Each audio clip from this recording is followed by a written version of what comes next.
الشيطان الرجيم بسم الله الرحمن الرحيم. Surat Al-Baqarah ayat 239.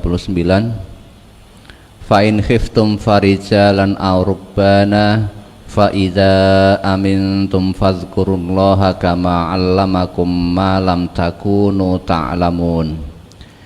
Jika kamu dalam keadaan takut atau bahaya, maka salatlah sambil berjalan atau berkendaraan.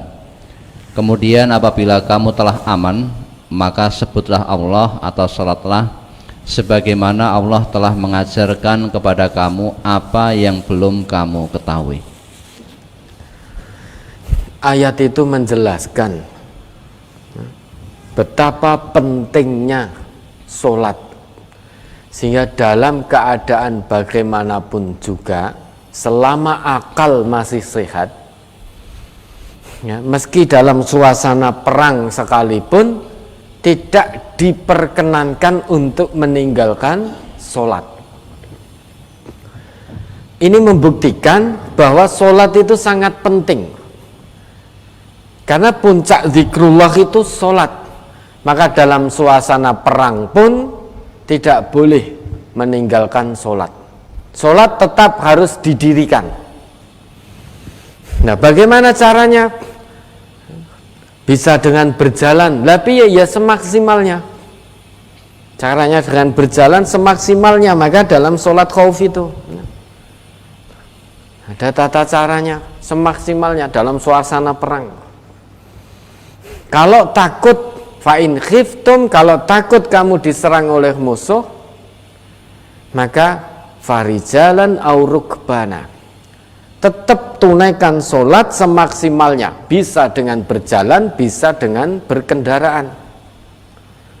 Hal ini pernah terjadi sebelum turun ayat tentang sholat khauf ini.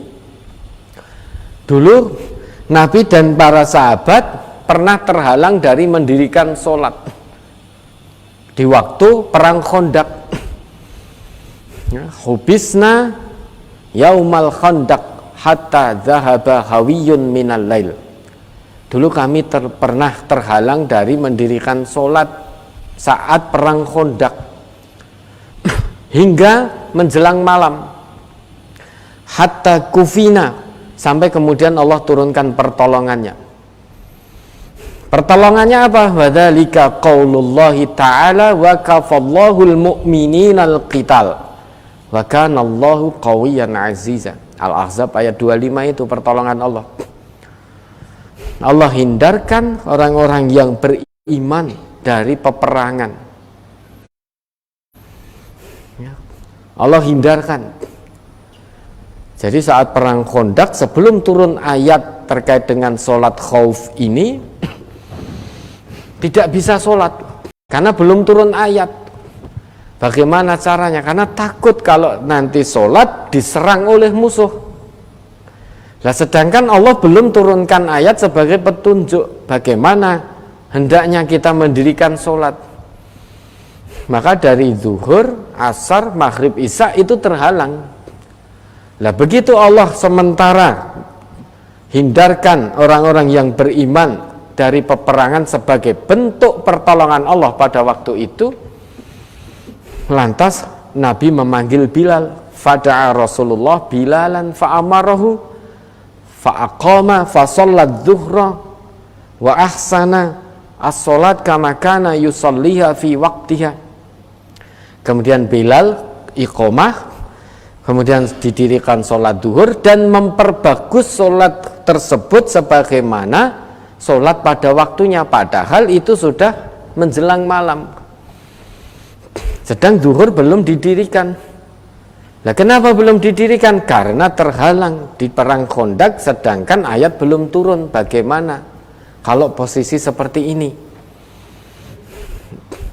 Nah, kemudian setelah sholat zuhur, Bilal kemudian fa'aqama lil asri fasallaha kadzalika. Bilal iqamah untuk sholat asar, kemudian sholat dan memperbagus sholat juga sebagaimana sholat asar ditunaikan pada waktunya. Setelah itu fa'aqamal maghriba fasallaha kadzalika. Setelah sholat asar, sholat maghrib, perbagus sholatnya juga sebagaimana disolat pada waktunya. Summa aqamal isya fasallaha kadzalika. Setelah maghrib ya sholat isya, memperbagus sholat isya. Wa dzalika qabla ayyanzila fi sholatil khauf. Yang demikian dilakukan oleh Nabi dan para sahabat beliau karena Allah belum turunkan tentang tata cara sholat khauf. Sedangkan terkait dengan tentang sholat khauf ini, Hajat mengatakan fa in khiftum farijalan aw rukbana. Lah ini turunnya ayat. Jika kamu takut diserang oleh musuh, maka kamu dirikan sholat, boleh dengan berdiri maupun berkendaraan. Tata caranya ya semaksimalnya, sebisanya. Fattaqullah mastata'tum. Yang penting, yang utama jangan tinggalkan sholat hanya gara-gara suasana perang. Nah, ini luar biasa. Dalam kondisi perang pun musuh mengintai di mana-mana, taruhannya nyawa. Tetap kita tidak diizinkan oleh Allah untuk meninggalkan sholat. Harus dirikan sholat. Ini bukti bahwa sholat itu sangat penting di hadapan Allah. Itu yang akan dihisab pertama kali oleh Allah nanti. Kalau sholat kita bagus, maka bisa dipastikan menurut Nabi semua amal kita bagus. Kalau sholat kita rusak, maka bisa dipastikan oleh Nabi semua amal kita juga rusak. Maka dalam suasana peperangan pun selama akal masih sehat, wajib untuk mendirikan sholat. Nah, kita sekarang tidak. Banyak di antara kita yang ngaku sebagai orang Islam, jangankan suasana perang, suasana bekerja pun tinggalkan sholat, habis waktunya. Suasana bermain tinggalkan sholat, habis waktunya, padahal bisa aman, bisa tenang, tetapi mempermudah, meremehkan pentingnya sholat, sehingga banyak orang ngaku Islam ning sholatnya keteteran. Mung goro-goro lagi nyambut gawe, sholatnya dikalahke. Sampai ada kapan itu ya pertanyaan, waktu Ustadz almarhum masih membersamai kita, Allah maghfirlahu warhamhu, bagaimana menurut tuntunan Ustadz? Karena saya punya gawe, sehingga waktu maghrib itu banyak tamu yang datang, sehingga sholat saya habis waktu karena nemui tamu. Bagaimana Ustadz? Mempermudah, mau ketekan tamu, mergo jagongnya sampai ora sholat maghrib. Padahal ini suasana perang, sholat tetap harus didirikan. Mau nemoni tamu jagong nganti mengorbankan sholatnya. Nah, berarti lebih mementingkan dunianya. Nah, ini ya kita perhatikan, sholat itu sangat penting. Apapun kondisi kita, selama masih sehat. Kalau hanya sakit, tidak suasana perang, lebih mudah lagi. Kalau tidak bisa berdiri, ya dengan duduk. Tidak bisa duduk, dengan berbaring. Itu solusi dari agama kita. Namun sholat tetap harus didirikan. Dalam perang pun bisa dengan berjalan. Caranya bagaimana? Semaksimalnya. Atau bisa berkendaraan. Misalkan nunggang kuda sambil sholat. Bisa, arahnya kemana-mana. Kondisinya darurat, extraordinary, suasana perang. Maka tidak mengarah kiblat pun, fa'ainama tuwallu fasamma wajhallah, dimanapun kamu menghadap, di situ kamu temukan wajah Allah, karena kondisinya tidak normal.